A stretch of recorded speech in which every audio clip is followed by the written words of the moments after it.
নমস্কার বন্ধুরা, আমি আজকে করছি পটলের পুর ভরা পোস্ত কারি।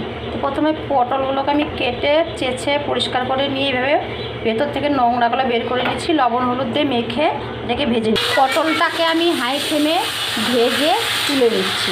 ভাজা পটলের তেলে, ওই তেলেই আমি একটু জিরে ফোড়ন দিয়ে এতে পুর বানানোর জন্য আমি এর মধ্যে কিছু মশলা করছি।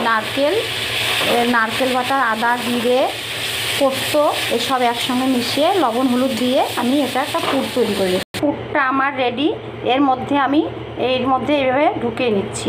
ঢুকিয়ে নিয়ে রেডি করে তারপরে আপনাদেরকে দেখাচ্ছি। আবার সবগুলো পটলে আমি পুর ভরে নিয়েছি। এবার নেক্সট স্টেপে যাচ্ছি। কড়াইতে তেল দিয়ে দিচ্ছি, গরম হয়ে গেছে। গোটা গরম মশলা, একটু কাঁচা লঙ্কা দিয়ে এই সর্ষে বাটাটা দিয়ে আমি এর মধ্যে দিয়ে দিচ্ছি গ্রেভির জন্য। লবণ হলুদ সব দিয়েছি। এর মধ্যে পটলও ছেড়ে দিয়েছি, ফুটে উঠলে নামিয়ে নেব। আমার পুর ভরা পটল পোস্ত কারি রেডি। নমস্কার, ধন্যবাদ বন্ধুরা।